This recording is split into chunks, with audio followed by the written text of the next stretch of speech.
Good morning, ladies. Good morning. You are welcome. Thank you. My name is Valerie Chibolu, and I am going to be your host for this podcast. May I just begin by saying you are welcome to the She Entrepreneur Founders podcast. And ladies and gentlemen, may I just begin by saying I am joined by powerhouses today.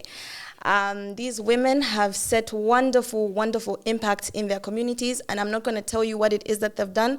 I'm going to give them the opportunity to do that, and I just hope that we are listening in and we are ready to learn and ready to take on risks that these ladies have taken on. So without further ado, let me just begin by saying you are welcome, and please feel free to introduce yourself and tell us a little bit about yourself. Thank you. I'm happy to be here, actually. Thank you. So my name is Martina Kafula. I'm the founder and CEO of El Dinero Money Lenders. And yeah. Okay. Yes. Okay, my name is Inota Cheta. I'm the founder of She Entrepreneur. We are known for Women in Agribusiness Conference, which is now the largest. We also have a Founders Summit and a couple of other programs that I'll talk about as we go. I co-own an animal feed production company called Wattles and Coms. You can find our products at Livestock Services Showgrounds. Yes. I also own a stationery business, Design Your Future. Our journals, which I designed myself, are found in Book World. Mm-hmm. And then lastly, I'm a consultant to the Agritech Expo that takes place in Chisamba, which is one of the largest expos that happen in Southern Africa. Wonderful. Thank you so much. Just to quickly dive in, I know that there's always a story behind taking on the role of entrepreneurship. And not everybody's brave enough to do it. So make us understand why you picked entrepreneurship. I know for a fact that you guys have learned backgrounds. You have a master's degree in Inota, and I know that Martina, you are a lawyer by profession. So tell me why entrepreneurship and why not the corporate world? For starters, as she mentioned, I'm a lawyer by profession. I did my master's as well from UNZA. I did a master's in commercial and corporate law. And also at undergrad, I did my master's. I did go to Ziali, but unfortunately, I didn't finish. So coming back to the question, why entrepreneurship? For me, it's nothing too complicated. It's just the freedom of it. Like the freedom that it comes with is, I think, where I lean most onto. So, you did say we could mention our stories. So, how I started is a funny story. So when I was in uni, I think I was in my third year at the time, my mom would oftentimes send me pocket money. And I just realized that I needed to save majority of it. I couldn't splurge all of it. So what I started doing is when she would send me, say, a 2,000 kwacha, Okay. I would buy groceries in a 1,000 kwacha, and the other money, like, I would give out to my friends. Like, I give this person 300, this person. So at the time, it wasn't, at the time, it wasn't even a business. I was just doing it just to keep money so that when mid-month comes, I'm not very dry. And it became a habit. So as years went by, it became a habit, and I didn't have capital because I did start with like the same to my 500. If I have extra 500, I would give out. If I have extra 1,000, and I think as time went by, it just became a habit to say when I had extra money, I would always give out. So initially, I was a makeup artist. I think most people know me as a makeup artist because that was my first ever business. I used to be a makeup artist. I used to run a business called Beauty Buzz by Martina. And I had a roommate who used to do makeup at the time when I just started uni. So I think she kind of like motivated and inspired me. So I started like learning, and she would take me to deals. And that's how I started doing makeup as well. So there was that. And then during uni itself, I think I've done so many things. I've sold like phone cables. I've sold phones before. I've sold clothes. All these things are things that people don't know. Yeah. But when I look back and realize, like, okay, I have done a couple of things. Yeah. But coming down to what I settled with, I feel like I found my niche properly. And I found my niche when I was at Ziali. Yeah.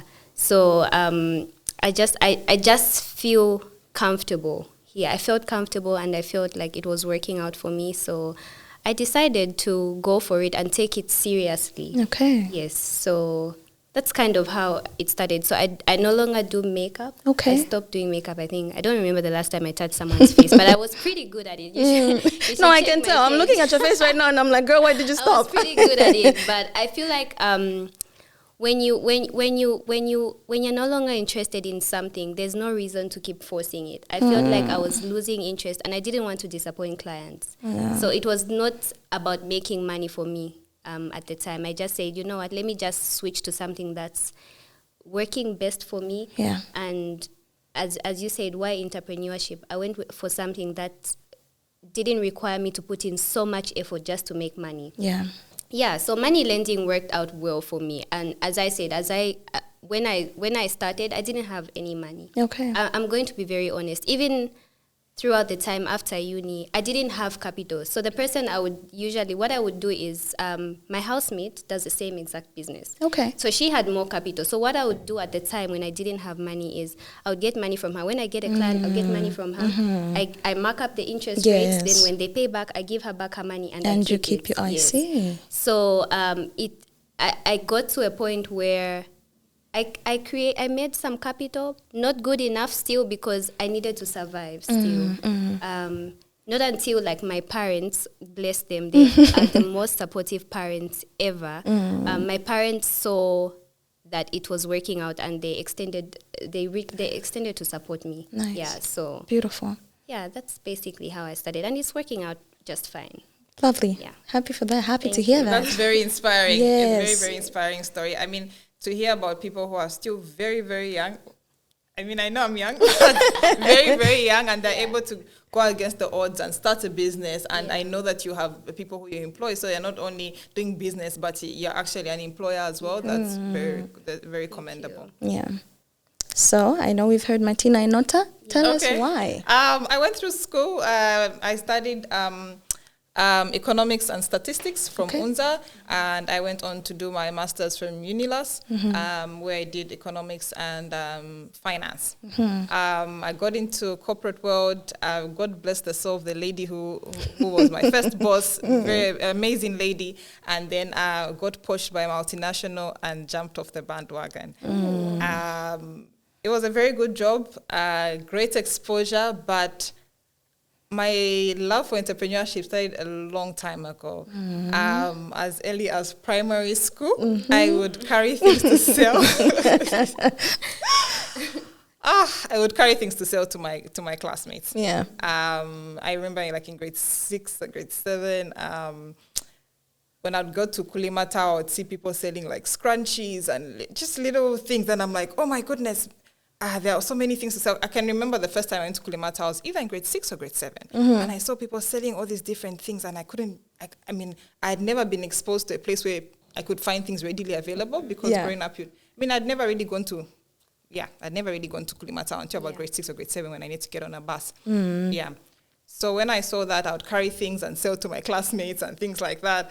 And then later on, even in when I went to boarding school in secondary school, when I would be given the money to buy stuff for my for school. For school, yes. Like when Martina says she'd be given her allowance, when I'd be given my money to buy things for school, I'd say, oh my goodness, I don't need to spend all this money. Okay, I'll buy lotion, I'll buy this, and then the rest I'll buy things to sell to people, like, like I'll buy little ornaments or things like that, and then on the first day sell. So maybe, I can't remember what it was then, but maybe you're given maybe 1,000, whatever, right? You only spend 500. The 500 you buy things to sell. Yes. And then on the first day, maybe you end up with like 2,000 or whatever, right? Yes. But also then in boarding school, I'd also look for opportunities like, okay, some people are day scholars. Can I send them to town? I did in boarding school, anything can sell. Like, I remember at some point selling canned drinks because that was a hot thing. Yeah. In boarding school. So it continued with me. Like, entrepreneurship was always part of the journey.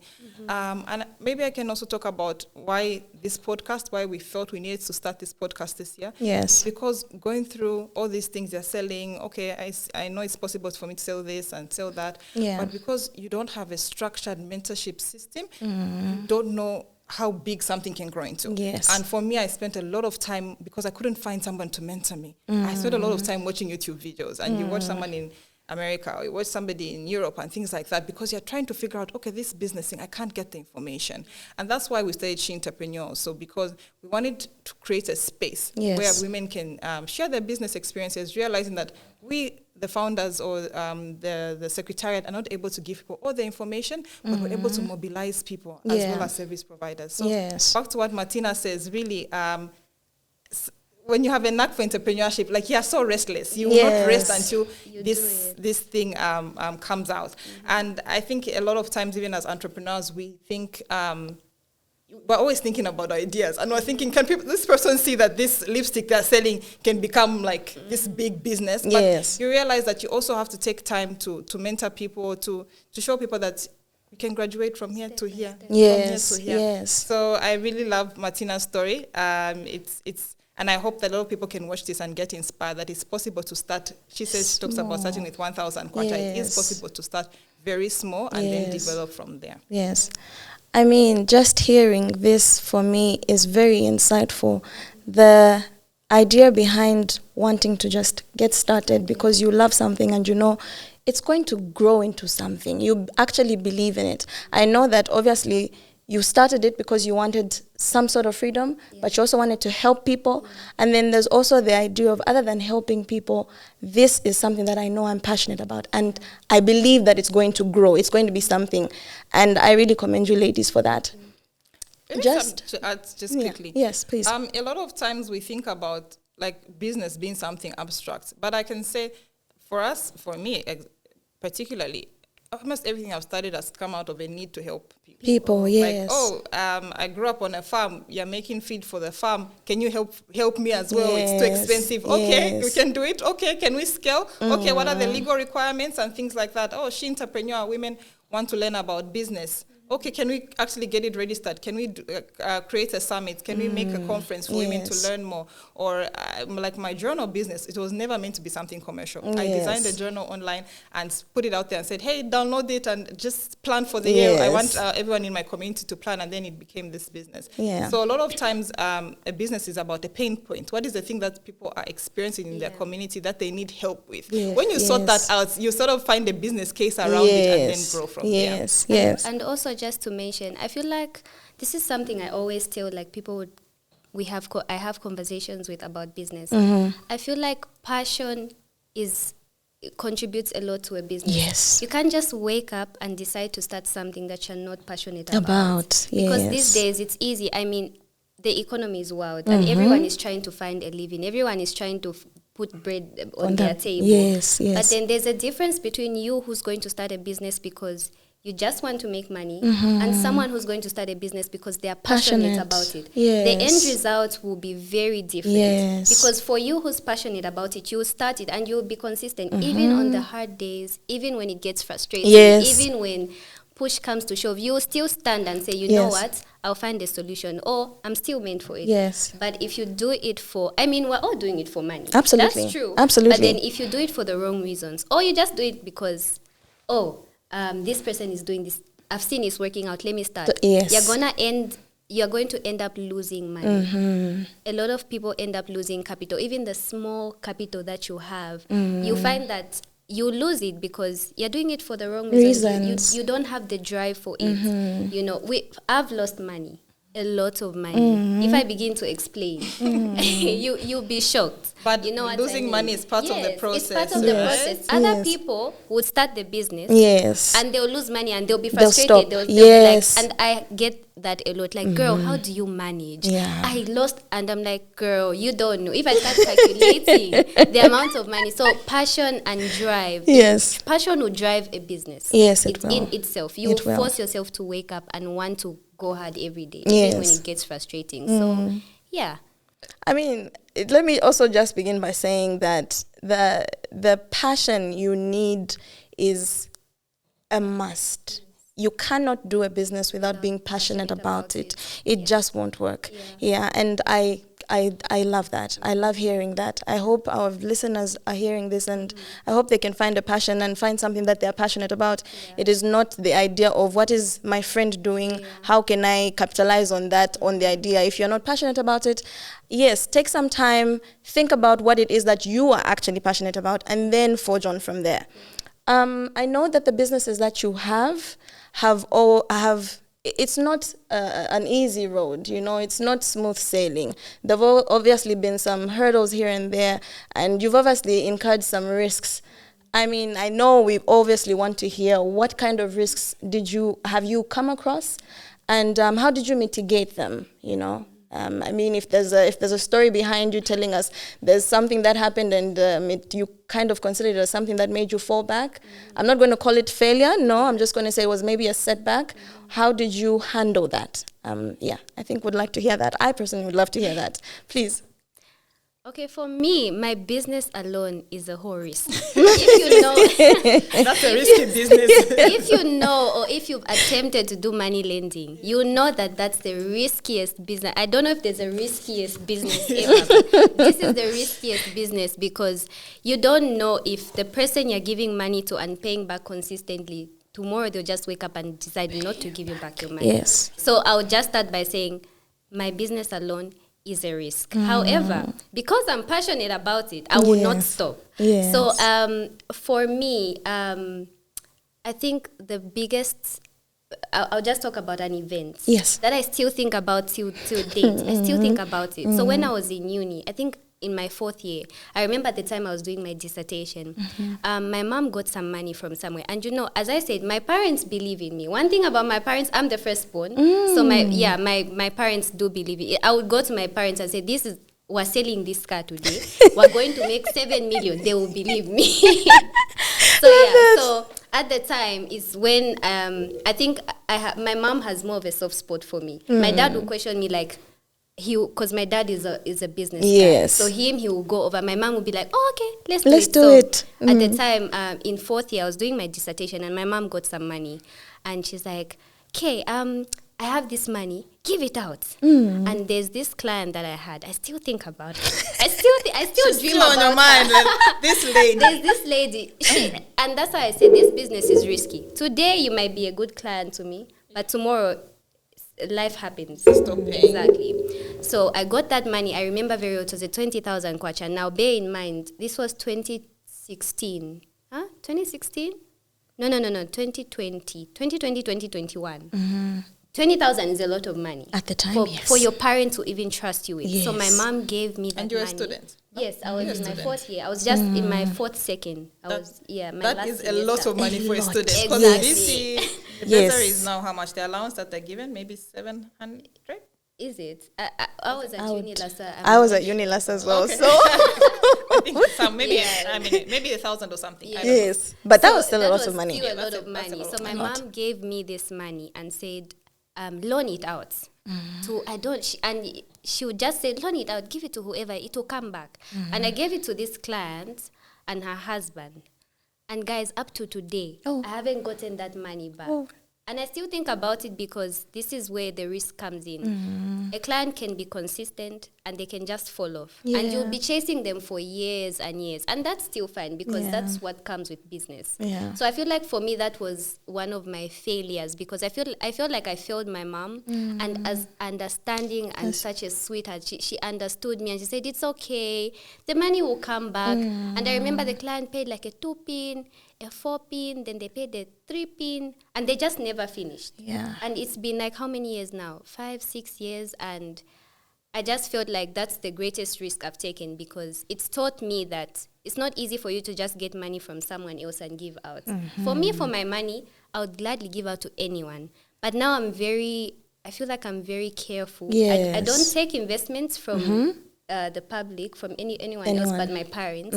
But I'm still very careful till date. If my mom or my dad give me money like here, I'll know how to handle it. Yes. So I feel like for me it was a very big lesson and it just taught me and molded me. Yeah. Yeah. So and how I handle risks in my business, with money lending, there's no certainty, guys. You can never really be too sure because people are very sketchy. So I feel just doing my due diligence, making sure the person has good enough collateral, making sure the collateral is even theirs because someone can just come with a car and it's not theirs. I've had that experience before where someone brings a car and it's not theirs. Because of my low background. Actually, they'll forge the white book and think it's their vehicle. So I make sure I double check and do all the and just making sure they sign. Yes. They sign, I have it documented. But also, I'm not going to say my business has operated off me always getting collateral, because I'd be lying. My business has thrived off trust. Yes. And disclaimer, do not do it like this. Yes. I always tell my friends that it's called favor. They always ask me like, girl, how do you manage? And I always say like, I work with the grace of God. Yes. Like every single day I wake up and say, God, thank you. Because the number of people I give money to on a basis of trust, there are too many people. Yeah. You know what I mean? But for me, I just feel like God has blessed me enough. And also I have studied my clients very well. I think that's also another important thing we people miss in a business. You have to study your client. Yeah. Even if you're in a business that maybe you cater to people, you give food to people, you have to study your clients. I know my clients very well. When I see that the client is consistently getting money, I say, girl, nah. Slow down. What's going on? Even in your vetting process, is this person really in business? Or is this the kind of person who wants to buy new shoes? And yes. Like just studying the client, it helps me a lot. And I feel like it's helped me also make sure my money is recovered. Of course, I don't trust all my clients. Sometimes I'd be like, no. Sometimes I go with my gut. And I don't even call it my gut. I call it the Spirit of God. Sometimes I listen to God and say, if my spirit is feeling uncomfortable, I will not give the person. And someone will just be, and I'll be like, oh, I'm out of cash. No, it's just because I've listened to yes. Yeah. So I feel like those are the things that have helped me personally. It could work for me, it can work for you, but all in all, just putting God at the center of it. Yeah, true. Amen to that. Yeah. You know, in 2021, me and a colleague of mine, her name is Precious, we felt that we needed to have a meeting for women in agribusiness to meet. And it was really just supposed to be like a backyard conversation. There was never supposed to be anything big.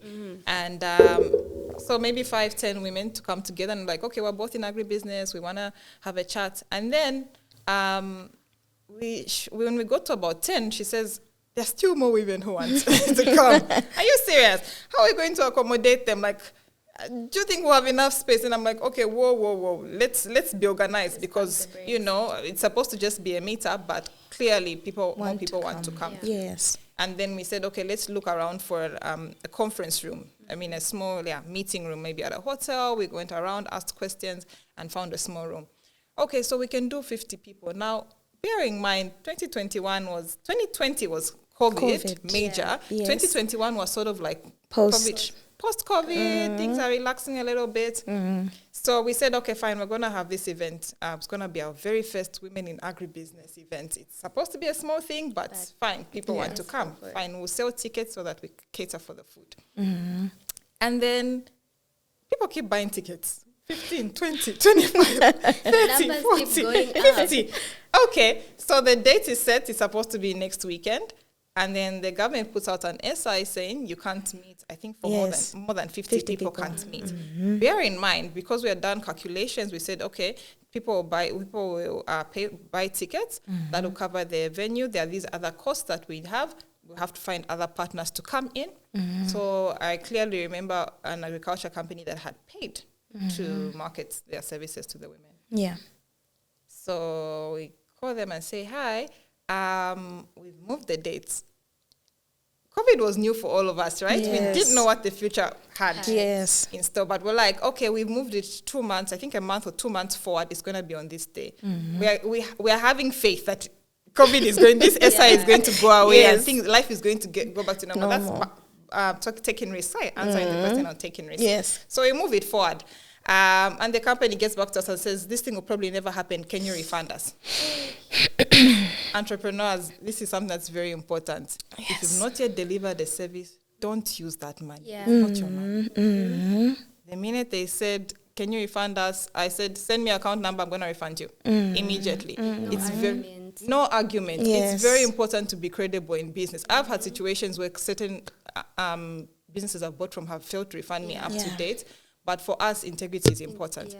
So we go ahead and move the dates. And it happens. And then great events, great women came as participants to attend. And then guess what? The next year we say, okay, we did about 50 or 70 women. Because even on the dates, even if I sold tickets on the dates, more women came. Yes. Next year, we're going to move to 300. And I remember my team saying, why do you think we can do that? Like, we just did 50. Why would we do it? Why would we? No. It's going to work out. We have a lot of women in our network. It's possible. Yeah. And I think entrepreneurship is really about taking risks. Yes. But risks that are grounded. Because even when we were saying that, we're saying, okay, I think it's possible because I already have a database of women. So I'm going to go back to them, check if they're interested. If they seem that they're interested, we're going to go ahead and market this. Yeah. And now it's grown, obviously, to become the largest conference for women in agribusiness. But there are risks that we take in the background. Yes. And there's something that I really want to say about challenges. When we experience challenges in life, I look at it like you're operating at this level, right? There's this block that's on the top. It's only when you encounter a challenge, the challenge is like I look at it as like the world is telling me I need to move from here to this level. Yes. But for me to jump, yes, I must go through this challenge. Yes. It's like, oh, that 20,000 that you lost, I've learned something from that challenge. I'm going to make sure my agreements are solid so that next time this doesn't happen to me again. But a lot of times when we encounter a challenge, we're like, oh my God, there's this SI, we're going to cancel this thing. Now imagine if we had cancelled and never gone back. Yeah. So that's about challenges. We always have to look at how do I solve this so that I get the next level. And I was talking to a lady who's in the She Entrepreneur Network. She's based in Northern Province, and she says, Inota, I'm just looking forward to this year to see what is the challenge that's going to come. Because I know that there's always going to be that thing that will stress me. Yes. But after I overcome that thing, then everything will be okay. Yeah. That's true. I've gotten to understand that in business and in entrepreneurship, regardless of what level you are at, you will come to a hurdle, a challenge, a setback, it will always come. It's part of the process. And that is exactly what sets you apart from the next person. Yes. I'm so happy that you say you look at it as, oh, okay, we are here. This is the hurdle we have. How do you move from where we are to the next thing? Because what's going to happen is even at the next level, there's going to be something. So all you have to do is prepare yourself, like you've said. There's always going to be something. And I appreciate that. I've noticed that some of us want to start businesses, but we don't have it in us to endure and say, you know what, it's here now, you know what, let me maneuver and get through this. Because if I get through this, the next time I have something like this, it's not going to be as challenging as it is now. Yeah. And I really commend you ladies for doing that. It's absolutely amazing. I know that despite risk, there's also stories that you have to tell that show for the work that you have done. I know there's success behind the journeys you've had. And, viewers or people with just the idea of starting businesses, they also need to hear that it's not just an idea, it's not just a challenge. There's always light at the end of the tunnel. And I want to hear that. What has that been like for you? How have you looked at your success? Yeah, how have you seen it? If that makes any sense. Yes. Inota, please. Okay, yes. I can go first. Because She Entrepreneur was really started to support women, it was going beyond, yes, I'm an entrepreneur, but how do I create opportunities for other women? So I always look at our success as what have we been able to do for other people? It's beyond us. And I can go back to the conferences that we've had for women in agribusiness in 2022. When we jumped from that 50 to 300. Because of the partners that we brought, I know some women were signed up as outgrowers. The following year, we brought in a company that helps with getting women into formal structured markets, which would be your supermarkets, it can be export markets and things like that. So that helped a number of our women. And the following year, which was last year, we brought in different service providers, some of them who were providing opportunities for like greenhousing and things like that. So being able to, also another one, the dried vegetables, the export of dried vegetables, so we need to be outgrowers for that as well. So when we look at what have we been able to do, what is success for us, we look at how have we impacted the women in our community. We also look at our partners. guys, when you get to a point where partners actually call you, and I think now we're at a point where we're panicking and saying, okay, if we run out of space, what are we going to do? Because we don't have as much space to accommodate all the people who want to come and all the partners who want to come. But back to challenges. Challenges mean you have to elevate to the next level. But when you're starting out, you just never imagine that something will grow go to a certain level. So, yeah, that would be nice. Yeah. Very happy. Okay, so picking up from the last thing that Inota said, when you don't expect to see your business thrive to a certain extent, especially when starting. In my case, guys, I never expected my business. I didn't even expect to have a whole office, to have employees. I just thought I'd just be doing this, making money, but I appreciate that I've come this far. Yeah. I'm not going to downplay it and say, oh no, because my business has grown. Yes. It's grown from, remember I did mention that I didn't have capital at all. Yes. I used to use my friend's capital. Yes. Until my dad, love him, one day he said, okay, he saw the vision and he said, okay, let me give you this 20,000 kwacha. Start, and this is your money. Actually 30. He said, this is your money. You can build up from here. And if I tell you that 30,000 kwacha, from the time he gave me that money till date, the growth that has taken place is amazing.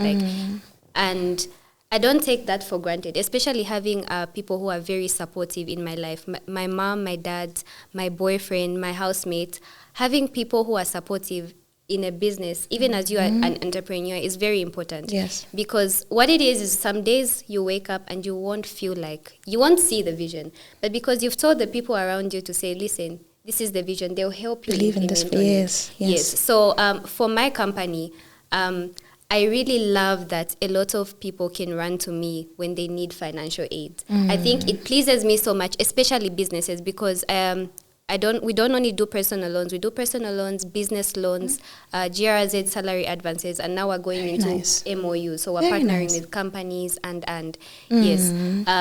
So I feel like what makes me more proud is knowing that I have like 10 businesses on business loans. Every single month, I get entrepreneurs saying, oh, I need money.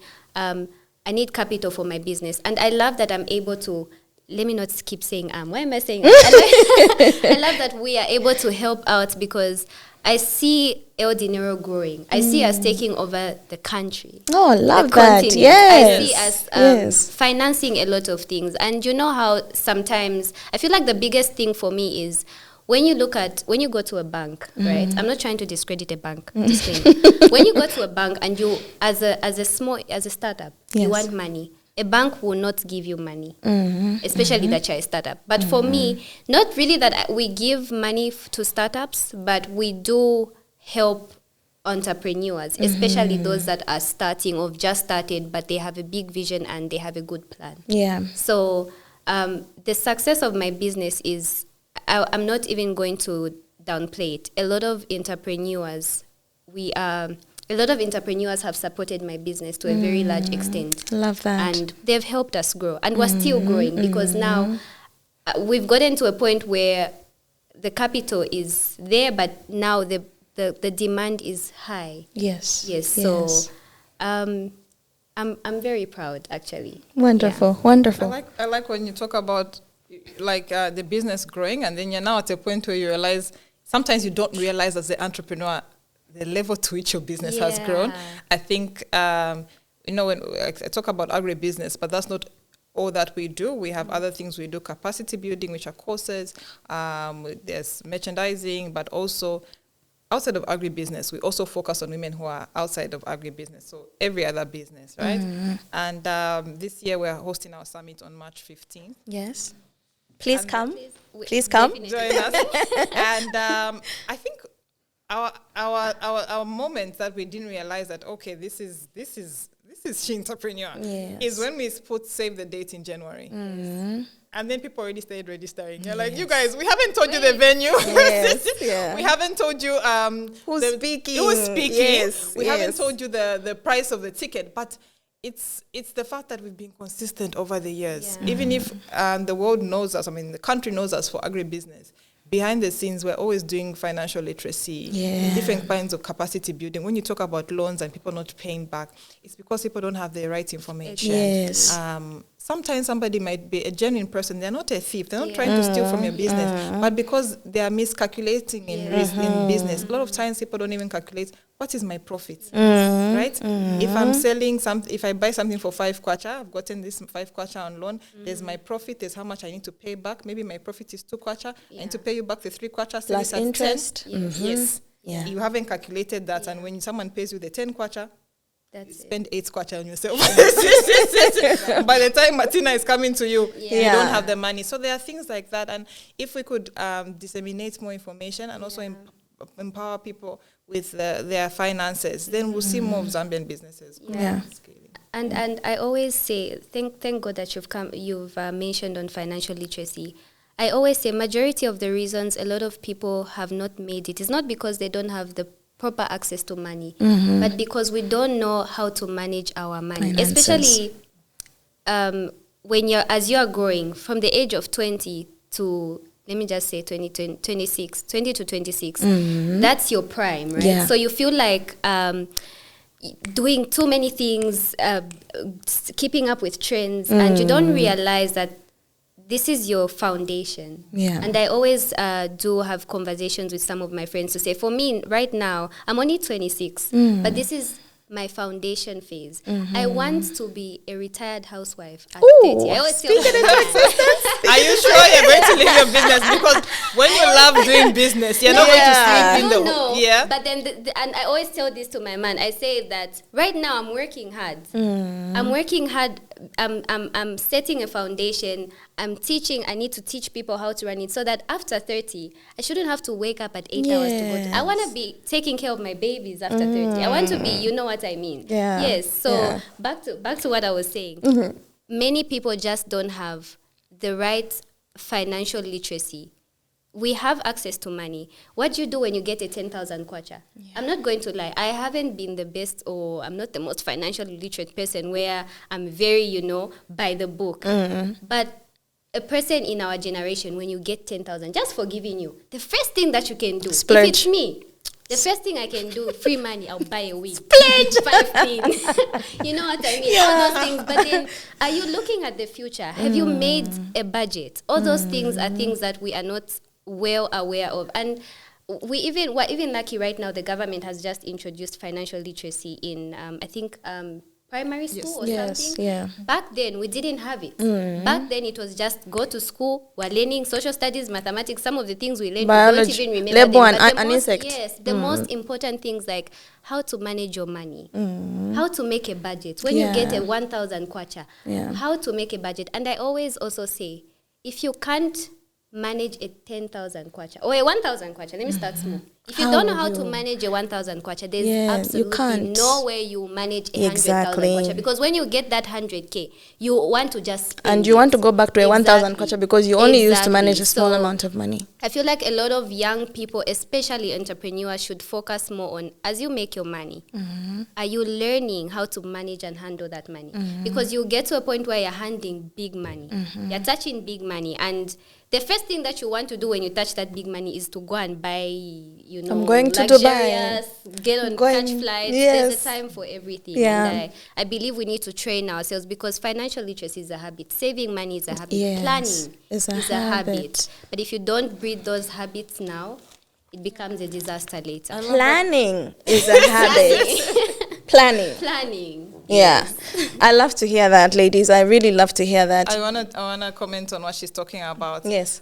When she talks about being in your prime years, you're 20 to 25, 26, and a lot of times people who have a knack for entrepreneurship will try different things, which Martina has talked about. She did makeup and she did different things. And it's absolutely okay. Absolutely okay. You have to learn your niche. Yes, you try this, you try that, and you learn. And there are no losses in life. Lessons. You carry on that lesson to now your money lending business. Say, last time I did makeup for, maybe the customer didn't make a deposit. I followed them at 4:00 for their wedding and they didn't pay me. So I've learned from that experience that I shouldn't do business that way.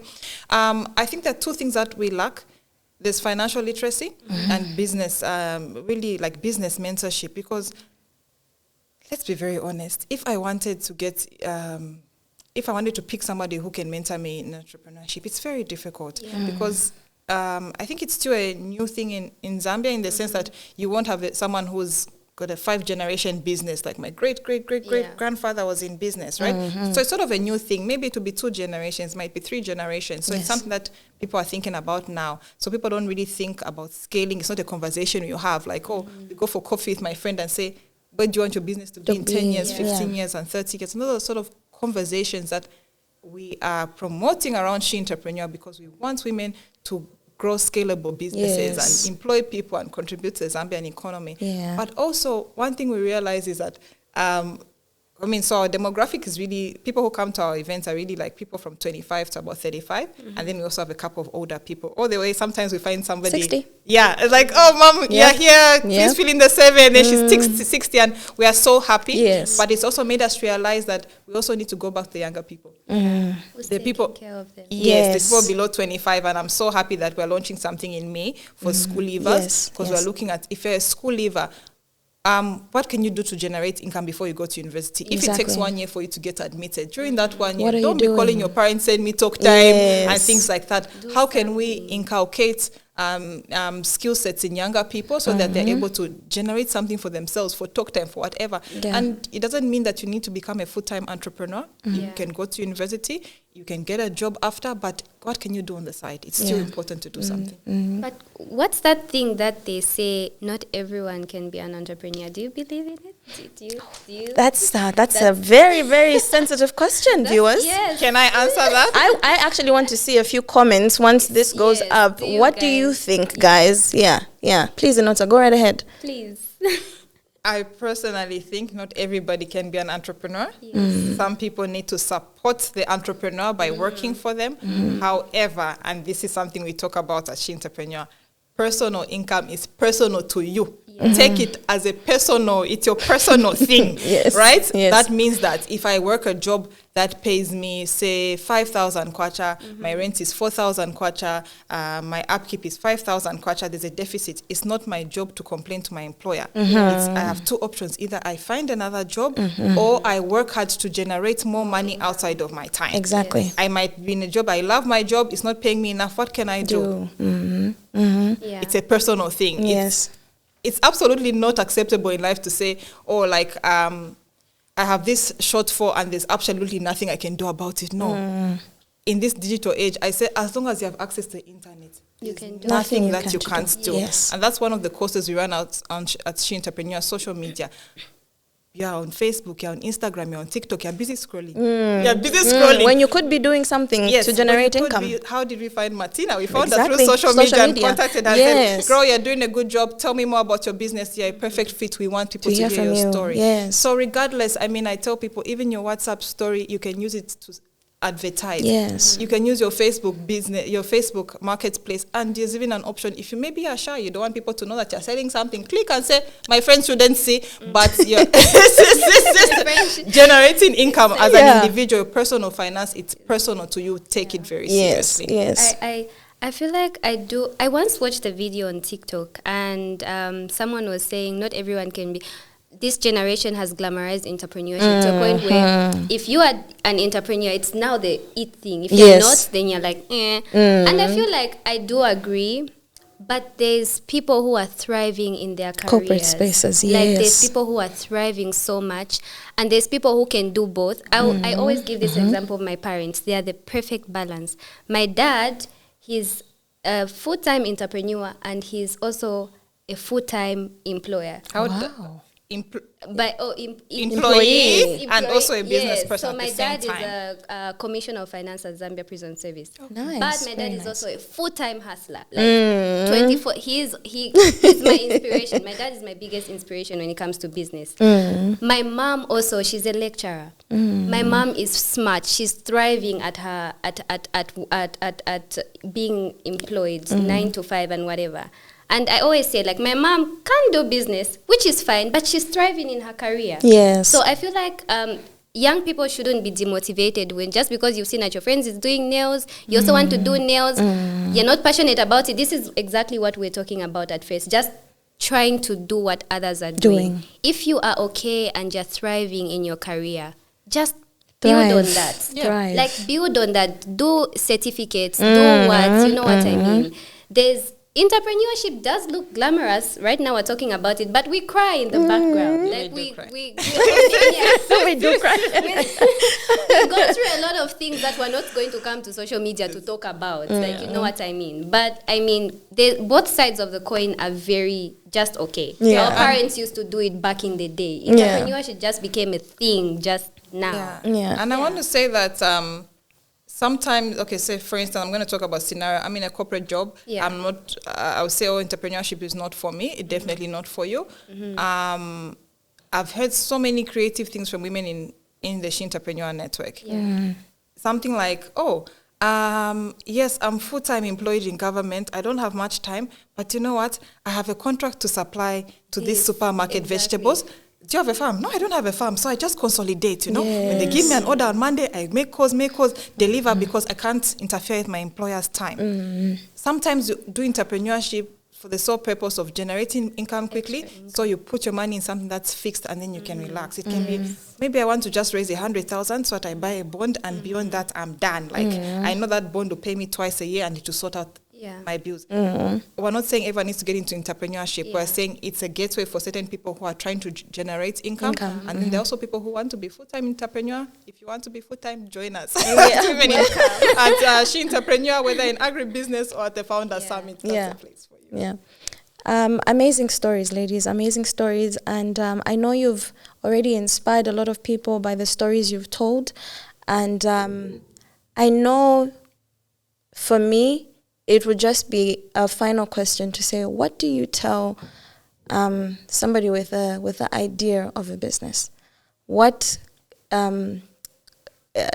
information can you give them, or how can you encourage them to take on this leap of faith? Because obviously, aside from being strong-willed and facing challenges, there's also a greater force, which I believe God is somebody that really we tend to run to ask for help.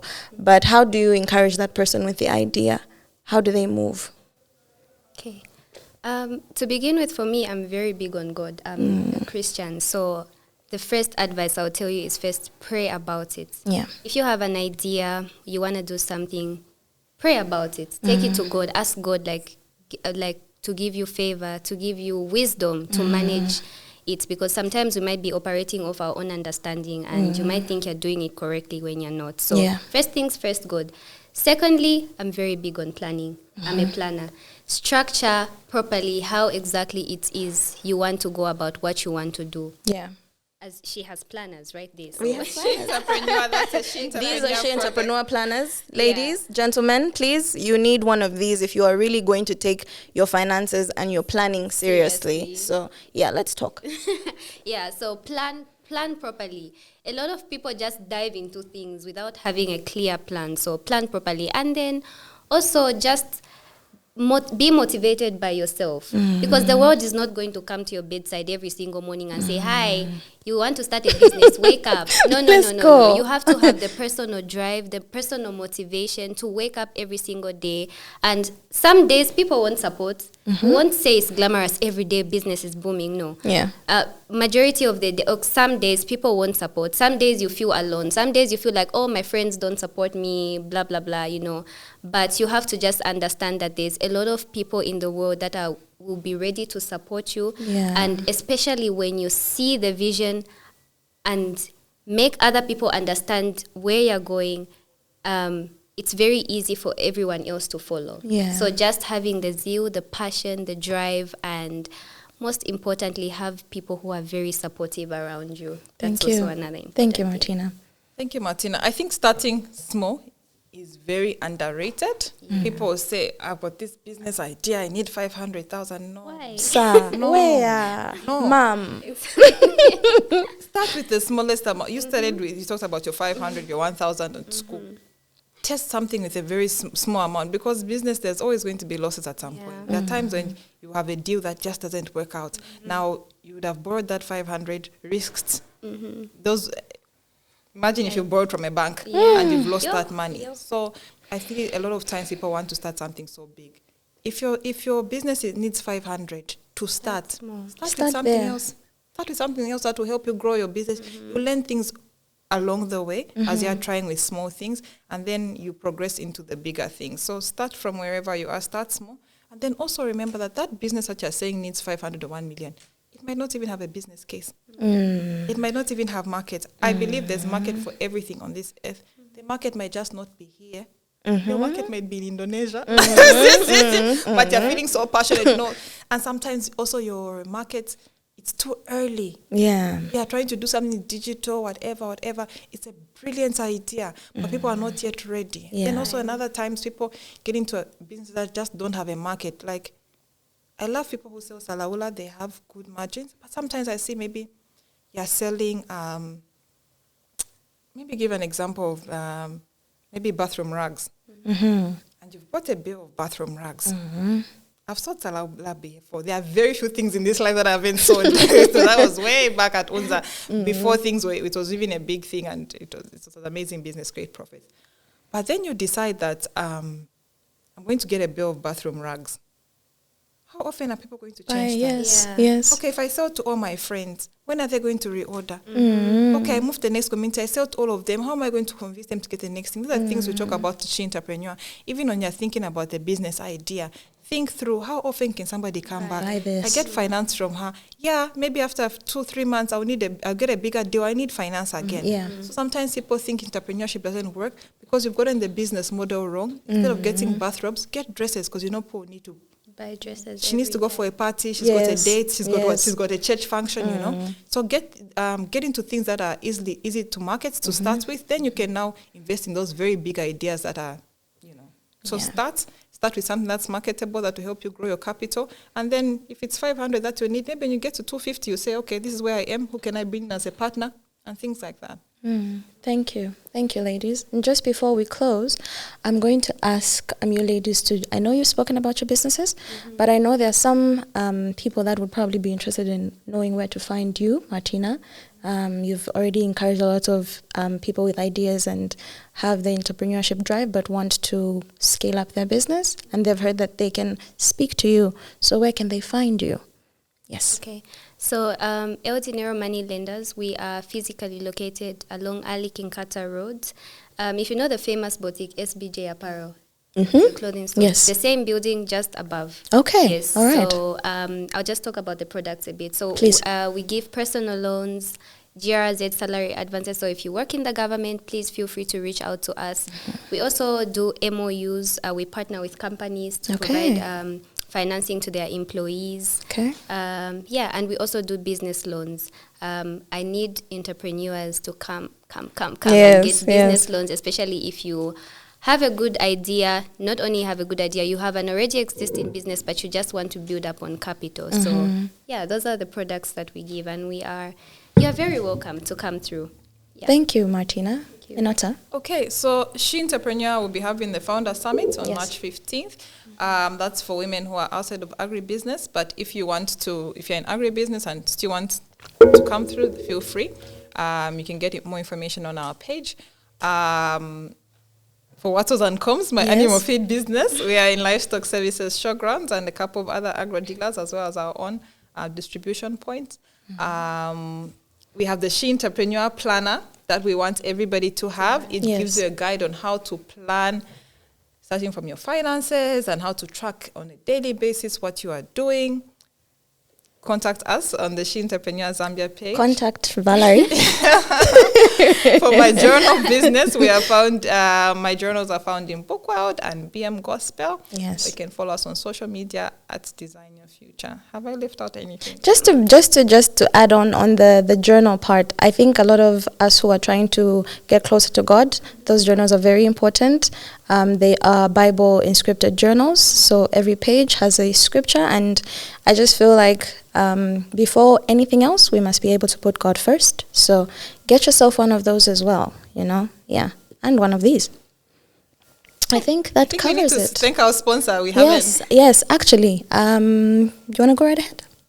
We want to say thank you to UNICAF for hosting us. UNICAF offers various courses from undergraduate all the way up to PhD level. So please get in touch with them if you're trying to get into school, which you should. Yeah, so UNICAF, they have an amazing campus right here in Roma. Yes, thank you so much. And ladies, once again, thank you so much for taking the time, coming here, inspiring us, inspiring me. I hope the viewers have understood that entrepreneurship does not just require the idea and the money. It requires a passion. It requires a business model. You need to be surrounded with the right people, the people who see your vision and want to help you grow that vision. So please, as you take on this new challenge, remember that we are supporting you at She Entrepreneur. We are rooting for you. We want to hear your stories, and we look forward to seeing you in our next episode. Once again, thank you. From me, Valerie, and my beautiful women here, it is goodbye for now. Thank you. Thank you.